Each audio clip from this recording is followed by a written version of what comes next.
وبركاته.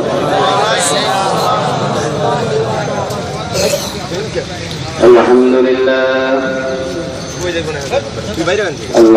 لله وكفى وسلام على عباده الذين اصطفى. أما بعد فأعوذ بالله من الشيطان الرجيم. بسم الله الرحمن الرحيم.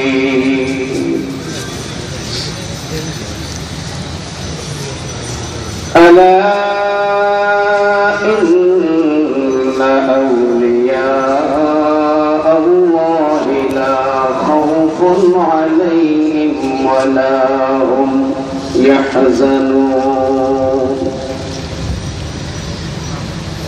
الذين آمنوا وكانوا يتقون لهم البشرى في الحياة الدنيا وفي الآخرة لا تبديل لكلمات الله ذلك الفوز العظيم.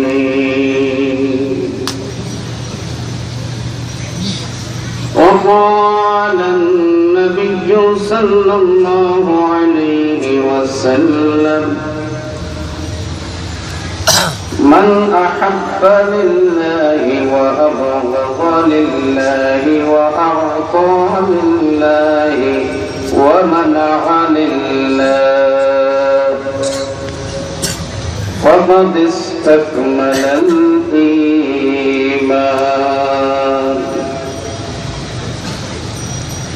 بارك الله لنا ولكم في القرآن العظيم ونفعنا وإياكم بالآيات والذكر الحكيم. اللهم صل على محمد وعلى آل محمد كما صليت على إبراهيم وعلى آل إبراهيم إنك حميد مجيد. اللهم بارك على محمد وعلى آل محمد كما باركت على إبراهيم وعلى آل إبراهيم إنك حميد مجيد. لا إله إلا الله لا إله إلا الله لا إله إلا الله لا إله إلا الله لا إله إلا الله لا إله إلا الله لا إله إلا الله لا إله إلا الله لا إله إلا الله لا إله إلا الله لا إله إلا الله لا إله إلا الله لا إله إلا الله محمد رسول الله.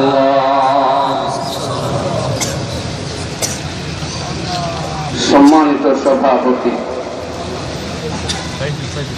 মুআজ্জাজ উলামায়ে কেরাম,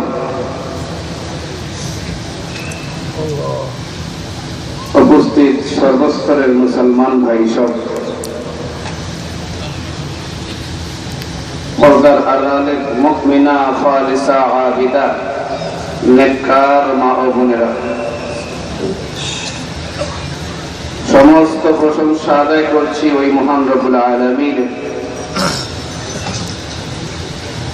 যিনি সালাতুল মাগরিব আদায়ের পর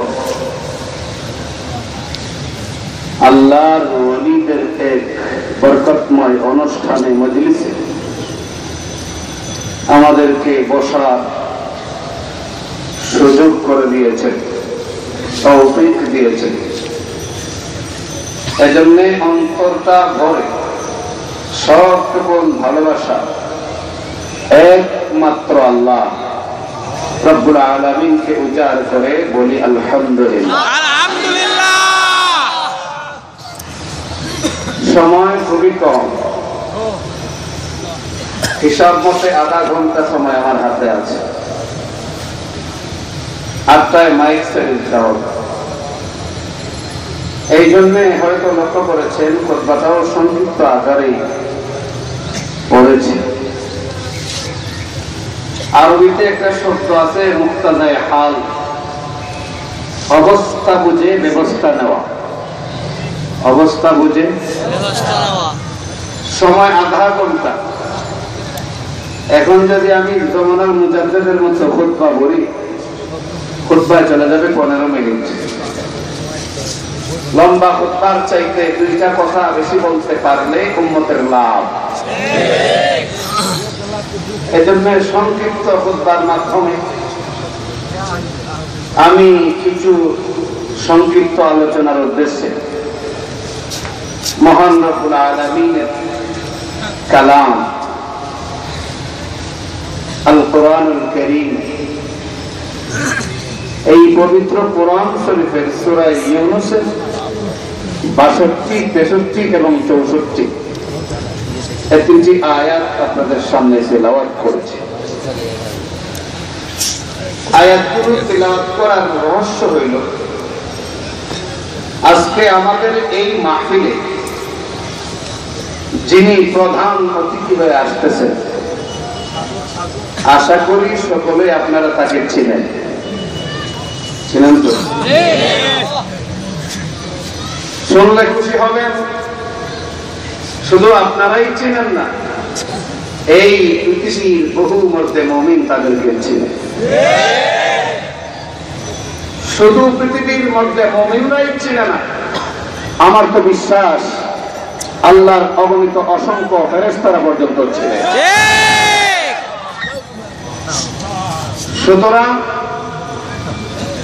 এহেন মুহূর্তে সত্যিকারের খাঁটি পীরকে, অরিজিনাল পীরকে, এই বিষয়টা সংক্ষিপ্ত সময়ে হলেও আপনাদের সামনে তুলে ধরা আমি সময়ের দাবি মনে করছি।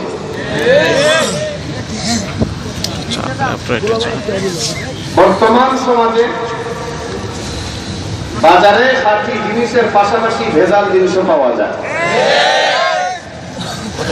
খাঁটি সরিষার পাশাপাশি আছে না নাই? আছে। খাঁটি ঘি পাল্টা আছে, খাঁটি দুধ আছে, পাল্টা আছে, খাঁটি চিনি আছে। আরে আছে তো বলতাম, পাশাপাশি কোনটা? খাঁটিটার সাথে ভেজাল। ঠিক তেমনি ভাবে খাঁটি পীরের পাশাপাশি আমাদের সমাজে ভেজাল পীরও আছে, এবং এই সমস্ত ভেজাল পীরদের বাজার করে গরম। সুতরাং জনসাধারণ মুমিন মুসলমান যাতে মিসগাইড না হয়, বিভ্রান্ত না হয়, এজন্য আমি আজকে টার্গেট করে এসেছি ভণ্ড বদমাশ যেগুলি, এদের মুখোশকে উন্মোচন করে দেওয়ার জন্য। আমি যে কয়েকটি আয়াত তেলাওয়াত করেছি, এই আয়াতগুলো সূরা ইউনূসের আয়াত। আল্লাহ সুবহানাহু ওয়া তাআলা জাল্লা জালালুহু আম্মা নাওয়ালুহু তিনি ইরশাদ করে, আলা ইন্না আউলিয়া আল্লাহি লা খাউফুন আলাইহিম يحزنون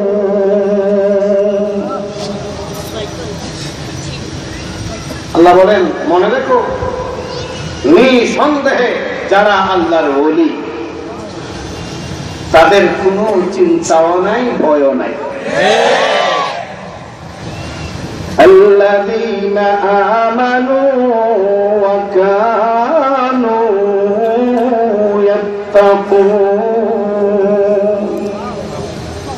কারা আল্লাহর ওলি আল্লাহ পাক বলেন যাদের দুইটা বৈশিষ্ট্য আছে কয়টা বৈশিষ্ট্য এক নাম্বার বৈশিষ্ট্য হলো তারা খাঁটি ঈমানদার দুই নাম্বার বৈশিষ্ট্য হলো তারা মুত্তাকি পরহেজগার সমস্ত গুনাহ থেকে তারা বেঁচে থাকে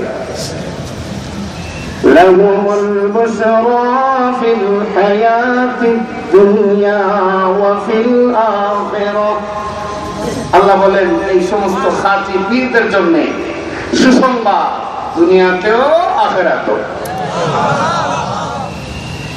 লা তাবদীলা লিকালিমাতিল্লাহ আল্লাহর কালেমা আল্লাহর কথায় কোনো হেরফের নাই ঠিক যা বলছেন তাই ঠিক যালিকা হুয়াল ফাওজুল আযীম নিঃসন্দেহে এটা মহা সফলতা আরেকটা হাদিস আপনাদের সামনে তেলাওয়াত করেছিলাম রাসূল আকরাম সাল্লাল্লাহু আলাইহি ওয়াসাল্লাম তিনি ইরশাদ করেন মান আহাব্বা লিল্লাহি ওয়া আবগাযা লিল্লাহি ওয়া আ'তা লিল্লাহি ওয়া মানা'a লিল্লাহ ফাকাদ ইসতাকমালাল ঈমান আল্লাহ রাসূল বলেন যে ব্যক্তি আল্লাহর জন্য কাউকে ভালোবাসে আল্লাহর জন্য কারোর সাথে দুশমনি প্রকাশ করে আল্লাহর জন্যই দান করে আল্লাহর জন্যই বিরত থাকে আল্লাহ রাসূল বলেন এই চারটা গুণ যাদের মধ্যে হবে ফাকাদ ইসতাকমালাল ঈমান তার ঈমান পূর্ণ হয়ে গেছে সুবহানাল্লাহ এই ছিল তেলাওয়াত কৃত আয়াত আর হাদিসের সরল অনুবাদ তরজমা এবার আসুন কিছু কথা বলার চেষ্টা করি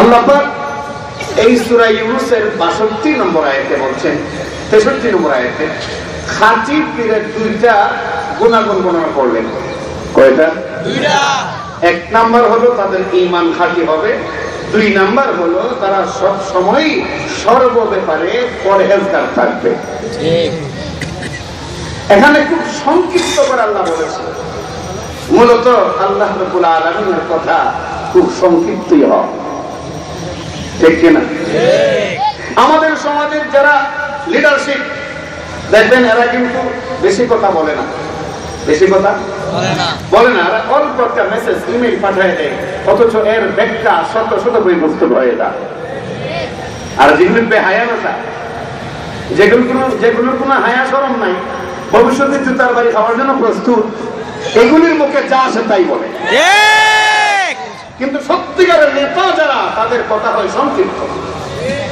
এটা একটা ভালো গুণ আল্লাহর কথা সব সময় সংক্ষিপ্ত তবে আল্লাহর সমস্ত কথার ব্যাখ্যা হলো রাসূলের হাদিস আর রাসূল আকরাম সাল্লাল্লাহু আলাইহি ওয়াসাল্লামের হাদিসের ব্যাখ্যা হলো সাহাবায়ে কেরামের আমল আর সেই সাহাবায়ে কেরামের আমল থেকে পরবর্তী মুমিন মুসলমানেরা আহরণ করেছেন কোরআন এবং হাদিসের যথার্থ ইলম সেই সূত্র ধরে ধারাবাহিকতা এই আয়াতের তাফসীর করতে গিয়ে আল্লামা আশরাফ আলী থানভী রাহমাতুল্লাহ আলাইহি তিনি তার তাফসীরের মধ্যে উল্লেখ করেন এই আয়াতের তাফসীর লিখতে গিয়ে যে খাঁটি পীর যে হবে যে আল্লাহর খাস ওলি হবে সত্যিকার অর্থে খাঁটি পীর হবে তার মধ্যে 10টা আলামত থাকবে কয়টা আলামত এই 10টা আলামত যার মধ্যে থাকবে আশরাফ আলী থানভী রাহমাতুল্লাহ আলাইহি বলেন নিঃসন্দেহে তোমরা বিশ্বাস করো এই লোকটার উপর আল্লাহর রহমত আছে এবং তার কাছে গিয়ে আশ্রয় গ্রহণ করলে তার বরকতে আল্লাহ দুনিয়ার মানুষকে মাফ করে দিবে। তাহলে খাঁটি পীর খাঁটি ওলি যদি চিনতে হয় কয়টা পরিচয় লাগবে? আরো জোরে বলি কয়টা? 10টা। যে খাঁটি পীর হবে তার 1 নাম্বার আলামত হলো যে যদি খাঁটি পীর হতে হয় তাকে, তাহলে 1 নাম্বার করণীয় বিষয় অবশ্যই অবশ্যই তার মধ্যে কোরআন হাদিসের ইলম থাকতে হবে। খাঁটি পীরের 1 নাম্বার পরিচয় কি? 1 নাম্বার বৈশিষ্ট্য কি? কোরআন হাদিসের ইলম। কারণ কোরআন হাদিসের ইলম যদি থাকে তাহলে সে নিজেও বাঁচতে পারবে, তার কাছে যারা মুরিদ হবে তাদেরকেও বাঁচাতে পারবে। কিন্তু যদি কোরআনের ইলম না হয়, শয়তানের ইলম থাকে, তাহলে এই লোকটার কারণে লক্ষ লোক জাহান্নামী হবে। যেমন দেওয়ানবাগী, যেমন রাজারবাগী সহ আর তো পণ্য আছে বাংলাদেশে এগুলো। আমার পানের ভাইরা, তাহলে খাঁটি পীরের 1 নাম্বার গুণ, 1 নাম্বার বৈশিষ্ট্য, সে কোরআন এবং হাদিসে দক্ষ হবে। কোরআন এবং হাদিসে দক্ষ হবে। এখন নিজেই কোরআনের ইলম জানে না, বলেন তো তার কাছে কি উম্মত নিরাপদ? না, নিরাপদ নয়। কোরআন হাদিসের ইলম যদি থাকে সে নিজেও বাঁচতে পারবে নফস এবং শয়তানের ধোঁকা থেকে, এবং জাতিকে কোটি মানুষকে বাঁচাতে পারবে।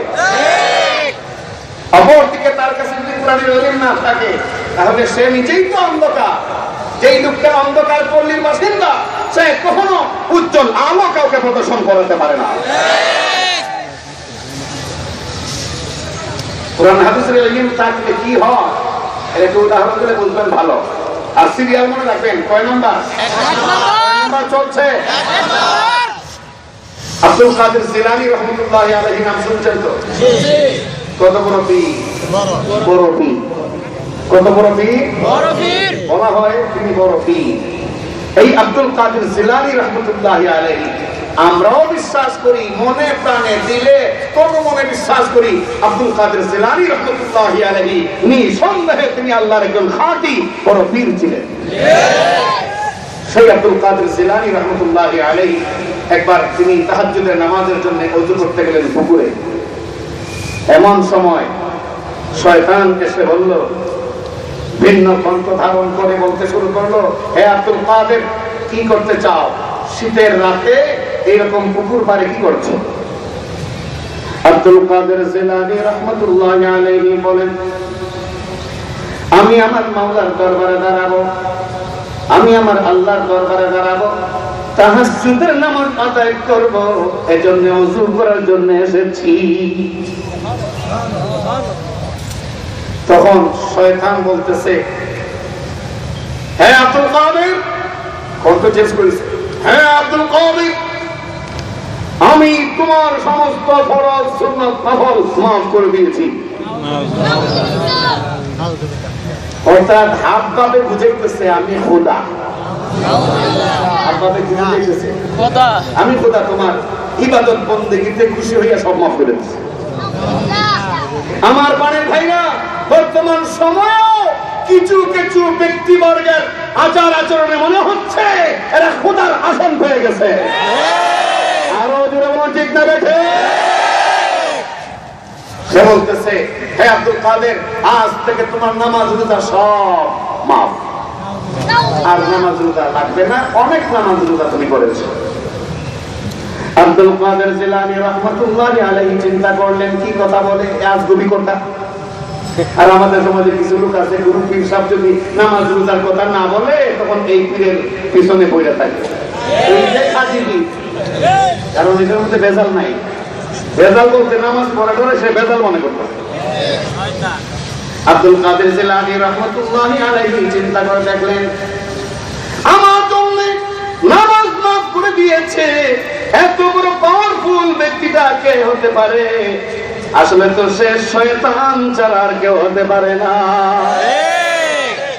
কারণ আমার জন্য নামাজ মাফ করে দিয়েছে, এবং সে বুঝাতে চাচ্ছে সে আল্লাহ বলতেছে, অথচ স্বয়ং রাসূল আকরাম মুর্শিদে আযম নবী মুহাম্মদ সাল্লাল্লাহু আলাইহি ওয়াসাল্লাম সমস্ত নবীদের নবী, রাসূলদের রাসূল, এরপরও তিনি ইন্তেকালের আগ মুহূর্তে শরীরের শক্তি নাই, সাহাবায়ে কেরামের কাঁধে ভর করে মসজিদে জামাতে গিয়ে হাজির হয়েছে। উনার জন্য নামাজ মাফ হয় নাই, আমার জন্য নামাজ মাফ হয়ে গেছে। আরে সে তো ভণ্ড, শয়তান ছাড়া কেউ না। তিনি তখন করলেন লা হাওলা ওয়ালা কুওয়াতা ইল্লা বিল্লাহিল আলিয়্যিল আযীম। হাদিস শরীফে আসছে লা হাওলা ওয়ালা কুওয়াতা ইল্লা বিল্লাহ যখন পড়া হয়, শয়তানের আগুনে, শয়তানের শরীরে এমন ভাবে আগুন লাগে যেমন কোথাও কেরোসিন ঢেলে দিয়ে আগুন ধরাই দিলে জ্বলে যায়, শয়তান থাকতে পারে না। লা হাওলা যখন তিনি পড়লেন, শয়তান তখন দৌড়াচ্ছে, পালাচ্ছে। পালিয়ে যাওয়ার সময় মনে মনে ভাবলো পারলাম না তো এক মতে, দেখি আর এক মতে কিছু করতে পারি কিনা। তখন শেষ পর্যায়ে শেষ ট্যাবলেট হিসেবে বললো, হে আব্দুল কাদের, আজকে তোমার ইলম তোমাকে বাঁচাইয়া দিল। নাউযুবিল্লাহ। আব্দুল কাদের জিলানী রাহমাতুল্লাহি আলাইহি বুঝলেন এত যাওয়ার সময় আরেক বাটপারি করতেছে আমার সাথে। বললেন, হে শয়তান, শোন, কারো ইলম কাউকে বাঁচাতে পারে না। বহু পীর, বহু মুহাদ্দিস, বহু শাইখুল হাদিস অভ্রষ্ট হয়ে গেছে ইলম থাকার পরেও। ইলম থাকলেই সে বাঁচতে পারে না যদি আল্লাহর রহমত তার মধ্যে না থাকে। আমি আমার আল্লাহর রহমতে পাচ্ছি, আল্লাহর অশেষ অনুকম্পায় আমি রক্ষা পেয়েছি। শয়তান চলে গেল। বলুন তো, ইলম যদি না থাকতো কথাগুলো বলতে পারতেন? ইলম যদি না থাকতো কথাগুলো বলতে পারতেন? বলতে পারতেন না। বরং নামাজ রোজা যখন মাফ কইরা দেওয়া হইল, কথাটা শোনার সাথে সাথে বলতেন আলহামদুলিল্লাহ, আর কষ্ট করা লাগবে না। আসলে তো এত তাহাজ্জুদ, এত নামাজ আদায় করার পর আমার নামাজ তো আর চালু থাকার কথাই না। কিন্তু ইলম থাকার কারণে, ইলমের বরকতে তিনি শয়তানের ধোঁকা থেকে বাঁচতে পেরেছেন। আজকে দেওয়ানবাগীর কাছে ইলম নাই, রাজারবাগীর কাছে ইলম নাই, ভণ্ডপীরদের কাছে ইলম নাই, না থাকার কারণে আল্লাহ রাসূল সাল্লাল্লাহু আলাইহি ওয়াসাল্লামকে উলঙ্গ অবস্থায় আরিচা ফেরিঘাটে দেখতে পাওয়া। নাউযুবিল্লাহ। এক নম্বর আলামত খাঁটি পীর চেনার এক নম্বর আলামত কি? কোরআন ও হাদিসের ইলম থাকতে হবে। দুই নম্বর বৈশিষ্ট্য হলো, যদি খাঁটি পীর কেউ দাবি করে তবে দেখতে হবে তার ঈমান আকীদা সহিহ আছে কিনা। ঈমান এবং আকীদা সহিহ থাকতে হবে। যার ঈমানই সহিহ নাই, পীর হবে দূরের কথা, সে তো মুসলমানই না। এমন অসংখ্য অমুসলিম পীরে ভরে গেছে বাংলাদেশ। মূলত ঈমান না, কিন্তু দাবি করতেছে সুফি সম্রাট, বিশ্ব ওলি দাবি করতেছে, অথচ যে সমস্ত কর্মকাণ্ড নির্ঘাত বলা যায় ঈমান বহু আগেই বাইপাস রোডে চলে গেছে। তাহলে দুই নাম্বার বৈশিষ্ট্য কি খাঁটি পীরের? ঈমান আকীদা সহিহ হতে হবে। আল্লাহ পাক রব্বুল আলামিন কোরআনে যা বলছেন, পীরের প্রত্যেকটা কথায় কথায় তার স্বীকৃতি থাকতে হবে। আল্লাহর কোরআনের একটা কথার বিরুদ্ধে যদি কোনো পীরের কোনো কথা চলে যায়, তার যদি কুঠি মুরিদানো থাকে, অবশ্যই নাম্বার 1 ভণ্ড। আল্লাহ পাক কোরআনে এই জায়গায় বলছেন, ইন্নাদ-দীনা ইনদাল্লাহিল ইসলাম। আমার কাছে মনোনীত ধর্ম হইল ইসলাম। শুধু তাই নয়, পবিত্র কোরআনের অন্যত্র আরো পরিষ্কার করে বলছেন, ومن يبتغي غير الإسلام دينا فلن يقبل منه وهو في الآخرة من الخاسرين। ইসলাম ছাড়া অন্য কোন মতাদর্শ যারা গ্রহণ করবে, তাদের কোন আমল আল্লাহ বলেন আমার কাছে কবুল হবে না। কোন আমল কবুল হবে না, পরকালে তারা ক্ষতিগ্রস্ত হবে। এখন আল্লাহ বলছেন ইসলামকে আমি মনোনীত করেছি, সুতরাং অন্য কোন ধর্ম আর চলবে না। স্বয়ং আল্লাহ রাসূল বলছেন, আমার কাছে যখন ইসলাম আসলো, এই মুহূর্তে নবী মূসা আলাইহিস সালাম যদি দুনিয়ায় থাকতেন, তাহলে তার সেই ধর্ম অফ করে করে দিয়ে তিনি আমার ধর্মটাই মানতেন। এখন বাংলাদেশে এমনও কিছু পীর আছে, পীরের তো কোয়ালিটির অভাব নাই। কেউ হইলো জটা পীর, কেউ হইলো মোবাইল পীর, কেউ হইলো ল্যাংকা পীর। পীরের কোয়ালিটির অভাব নাই, কিন্তু খাঁটি পীর সবসময় এক কোয়ালিটি, সব সময় নীল পাত্রী মাথায় পেছানো থাকে, সব সময় এক অবস্থায় থাকে। আমার প্রাণের ভাইরা, রাসূল করিম সাল্লাল্লাহু আলাইহি ওয়াসাল্লাম যেখানে এই কথা বললেন, মুসা আলাইহিস সালাম থাকলেও তিনি ইসলাম মেনে নেওয়া ছাড়া কোনো পথ ছিল না। সেই জায়গায় আমাদের বাংলাদেশে কিছু পীর আছে যাদের দৃষ্টিভঙ্গি হলো হিন্দু হিন্দু থাকুক সমস্যা নাই, খ্রিস্টান খ্রিস্টান থাকুক সমস্যা নাই, ইহুদি ইহুদি থাকুক সমস্যা নাই, যার যার ধর্ম পালন করেও জান্নাতে যেতে পারবে।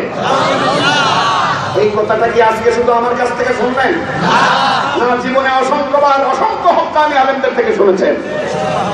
বলুন, তার ঈমান আকীদা ঠিক আছে? ঈমান আকীদা ঠিক আছে? এমন পীরের কাছে কেউ যদি মুরিদ হয় যেতে পারবে, তবে জান্নাতে নয় জাহান্নামে। দুই নাম্বার গুণ, ঈমান আকীদা কি হতে হবে? সমাগম তো সংক্ষিপ্ত করে বলছি, মনে মনে কেউ রাগ করেন না। তিন নাম্বার, আমল সহি হতে হবে। তিন নাম্বার কি? খাজিনা ভণ্ড বোঝার জন্য তিন নাম্বার পরিচয় কি?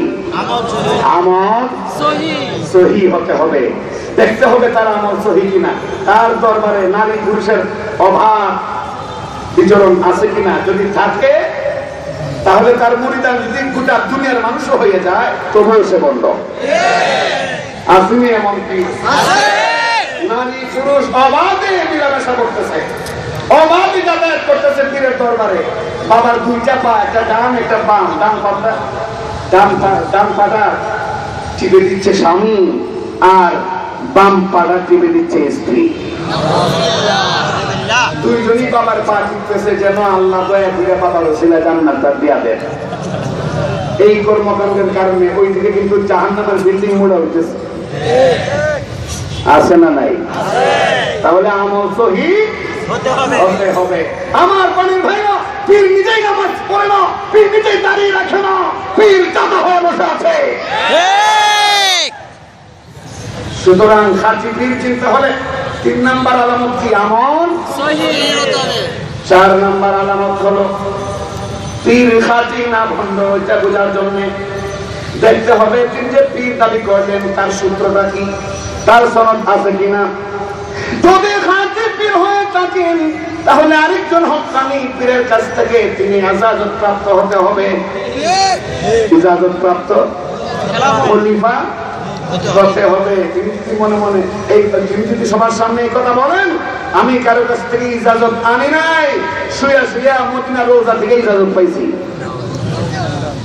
কিংবা যদি বলেন আজকের শরীর থেকে আমি ইজাজত পাইছি স্বপ্ন যুগে, তাহলে বুঝতে হবে লোকটা অবশ্যই 100% ভণ্ড। এতে কোনো সন্দেহ নাই। ইজাজত প্রাপ্ত হতে হবে। কোন হক্কানি পীরের কাছে বছর 5 বছর 10 বছর 5 বছর 2 বছর সময় দেওয়ার পরে সেই পীর সাহেব তাকে ইজাজত দিতে হবে। তো খাঁটি পীরের 4 নম্বর গুণাগুণ কি? আরেকজন হক্কানি পীরের ইজাজত প্রাপ্ত হতে হবে।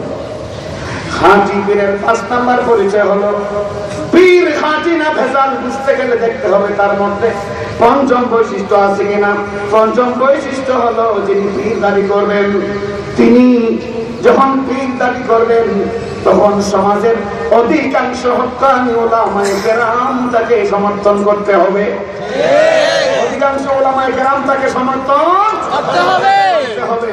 আমার পরে ভাইরা, পীর সাহেব চরমোনাই রহমতুল্লাহি আলাইহি, পীর সাহেব চরমোনাই রহমতুল্লাহি আলাইহি নিঃসন্দেহে বুঝতে হবে ওই ক্যাটাগরি পীরদের মধ্যে অন্যতম হক্কানি পীর। বিশ্বাস হয় তো আপনাদের? বিশ্বাস হয় তো আপনাদের? এত বিশাল জনসমাবেশ, এরপরও যদি বিশ্বাস করতে কষ্ট হয় বুঝতে হবে কপালে খারাপই আছে। অধিকাংশ হক্কানি আলেম ওলামা বাংলাদেশে চরমোনাই তরিকাকে সমর্থন দিয়েছেন। আল্লামা শাহ আহমদ শফী দামাত বরকাতুহুম থেকে নিয়ে শুরু করে বাংলাদেশের শায়খুল হাদিস মুহাদ্দিস মুফতিয়ানে কেরামদের মধ্যে প্রথম সারিতে যারা আছেন তাদের অধিকাংশ চরমুনাই তরিকাকে স্বীকৃতি দিয়েছেন। সুতরাং চরমুনাই তরিকার বিরুদ্ধে যদি কোনো ব্যক্তি, কোনো প্রতিষ্ঠান, কোনো নেতা মুখ খুলে বুঝতে হবে তার ভিতরে সমস্যা আছে, ঠিক কিনা বলো? কয় নাম্বার গেল? 6 নম্বরে যিনি খাঁটি পীর হবেন তিনি খাঁটি না ভেজাল, এটা বুঝতে হলে 6 নম্বরে দেখতে হবে ওনার অধিকাংশ মুরিদান নেক আমল করে কিনা, না খালি গান দালিয়া টানে। আমরা লক্ষ্য করে দেখেছি বাংলাদেশে শালু আর লালের খেলা যারা করে,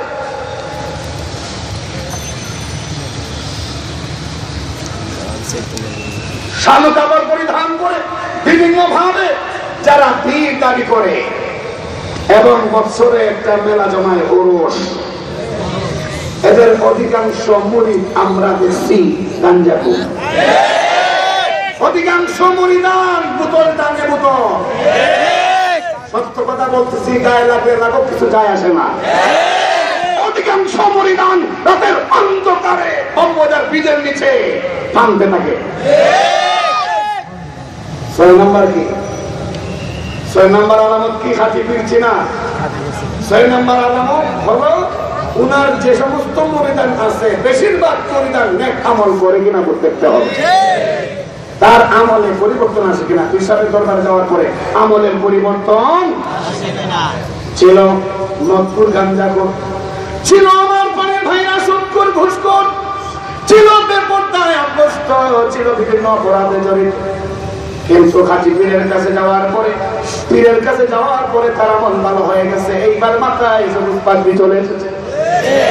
এইবার দেখা যায় উপরে ওঠার সময় আল্লাহু আকবার, নিচে নামার সময় সুবহানাল্লাহ, এইরকম আমল ইবাদত বন্দেগী সুন্নতের উপর করতেছে। বুঝতে হবে যার কাছে গিয়েছে সঠিক ঠিকানায় গিয়েছে, এবং এই ঠিকানা ধরে রাখতে পারলে তার চিরস্থায়ী ঠিকানা জান্নাত হবে, কোনো সন্দেহ না। 6 নম্বর কি? আপনি ভেজাল বোঝার জন্য 6 নম্বর আলামত হলো উনি খাঁটি পীর না ভেজাল পীর। উনার কাছে যারা মুরিদ হয় অধিকাংশ মুরিদান জীবনে আমলের পরিবর্তন আসে কিনা বিষয়টা বুঝতে হবে। খুব সংক্ষেপে বলছি, আর 8 মিনিট সময় আছে আমার পানের ভাইরা। এটা গেল কয় নাম্বার? 6 কয় নাম্বার? 6 নাম্বার। আপনারা তো কোনো ভুলে যান, 5 নম্বর বললেন। কোন কানে শুনতেছেন? মনের কানে শুনতেছেন না? মনের কানে যদি ওয়াজগুলো না শোনেন তাহলে আমলে পরিবর্তন আসবে না। 7 নম্বর হলো যে পীর হবে সে তার কামালতি প্রকাশ করার জন্য কোন বাহানা তালাশ করতে পারবে না। বাংলাদেশে এমন পীর আছে নামের আগে 73টা টাইটেল। কতটা টাইটেল? এর মধ্যে একটা টাইটেল উস্তাদুস শয়তান, শয়তানের উস্তাদ। যিনি কামেল পীর, নাম যশ ফুটানোর জন্য তিনি অহংকার করবেন না, বলবেন না আমি কামেল, আমি কামেল, আমি কামেল। নিজের নাম নিজে ফুটাইবেন না। চরমুনার হুজুর রাহমাতুল্লাহি আলাইহি সহ যারা এখন আছেন তাদের নামের আগে টাইটেল কতটা? আওয়াজ যেভাবে বন্ধ করছেন আপনারা মনে হয় 10টা টাইটেল। সৈয়দ মোহাম্মদ রেজাউল করিম দামাত বরকাতুহুম, সৈয়দ মোহাম্মদ ফজলুল করিম রাহমাতুল্লাহি আলাইহি, হযরত মাওলানা সৈয়দ মোহাম্মদ ইসহাক রাহমাতুল্লাহি আলাইহি। ইচ্ছে করলে ডজনকে ডজন সনদ লাগাইতে পারতেন। এই চরমুনার যে সমস্ত মুরব্বিয়ানে কেরাম আছেন এদের এক একজনের এই পরিমাণ টাইটেল আছে, যে টাইটেল গুলো বহন করে নেওয়ার যোগ্যতাও বাংলাদেশের অনেক ভণ্ড পীরের নাই। ইচ্ছে করে লাগাইতে পারতেন না? কেন লাগান না? দরকার নাই।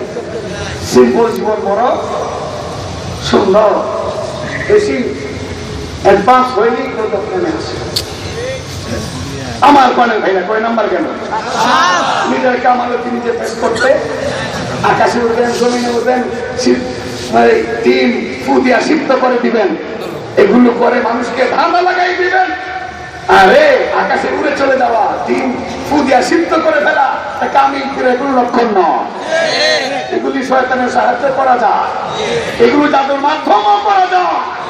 পীর কামেল না ভণ্ড যদি বুঝতে হয়, দেখতে হবে এই লোকটা নিজে নিরহংকার কিনা। 8 নম্বরে খাঁটি না ভণ্ড যদি বুঝতে হয়, দেখতে হবে এই পীরের মধ্যে দুনিয়ার লোক আছে কিনা। যদি দুনিয়ার লোকই হয় নিঃসন্দেহে ভণ্ড, এতে কোনো সন্দেহ নাই। আর যদি দুনিয়ার লোক তার মধ্যে না থাকে, বিশ্বাস করতে হবে লোকটা আল্লাহর ওলি। 8 নাম্বার, দুনিয়ার লোক থাকতে পারবে না। তাই বলে আপনারা মনে করবেন না আমরা চরমনের হুজুরও তোমাদের মধ্যে হাতিয়া দেই, হুজুর তো হাতিয়া নেয় দেখি, তাহলে কি দুনিয়ার লোভী? না না না, এখানে একটা বিষয় বোঝার দরকার। হাতিয়া দেওয়া নেওয়া উভয় যায় কি? তবে হাতিয়া পাওয়ার জন্য যদি বাহানা কেউ করে আর খাঁটি থাকতে পারবে না। আমার পরের ভাইরা এমন একটা নজিরও দেখাতে পারবে না ইনশাআল্লাহ। আমার দৃঢ় বিশ্বাস, বাহানা করেছেন হাদিয়ার জন্য, কিছু পাওয়ার জন্য।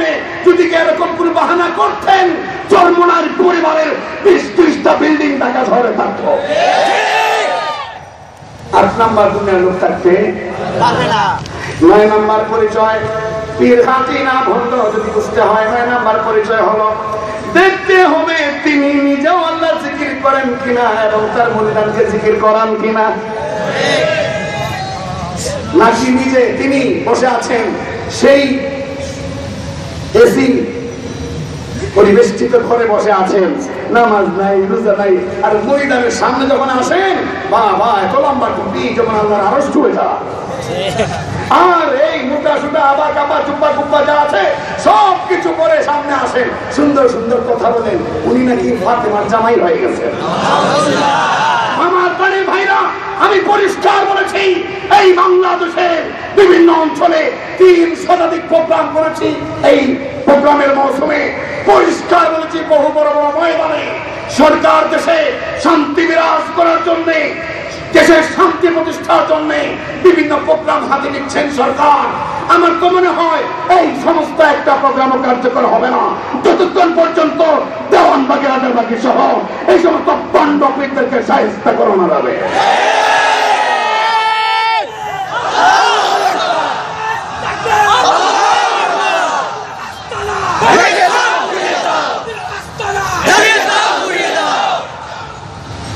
আমার পানের ভাইয়া, আমার হাতে একটা কাগজ এসেছে, বলা হয়েছে চন্দ্রপাড়া বাবাকে হাজির নাজির বলে। চন্দ্রপাড়ার বাবা বলে হাজির নাজির। চন্দ্রপাড়ার বাবা যদি হাজির নাজির হন, বলার কিছু নাই। তবে এই বিশ্বাস নিয়ে কেউ যদি ওই ব্যক্তির কাছে মুরিদ হয়, বাস্তবে সেই লোকটা যদি এই আকীদা পোষণ করে যে আমি হাজির নাজির, জাহান্নামের লাকড়ি আবু জেহেল উৎপা সাহেবাকে পুরানোর জন্য চন্দ্রপুরী করে লাশটাই যথেষ্ট। আরো জোরে বলুন ঠিক না বেঠে?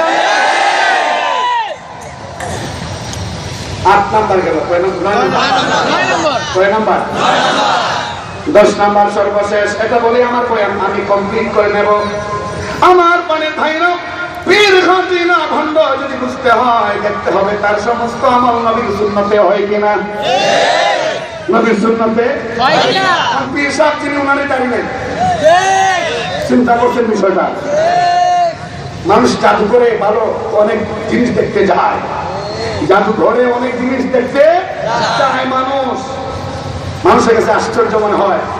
আমার তো মনে হয় যে পীরের মুখে দাড়ি নাই, এরপরও পীর জাদা দাবি করে, তারও এই উন্মুক্ত জমিনে না নাই কেন, ওই জাদুঘরের 4 দেওয়ালের ভিতরে আবদ্ধ করে দেওয়া উচিত। তখন মানুষ গিয়ে দেখতে পারবে যে পীরও এমন হইতে পারে দাড়ি ছাড়া।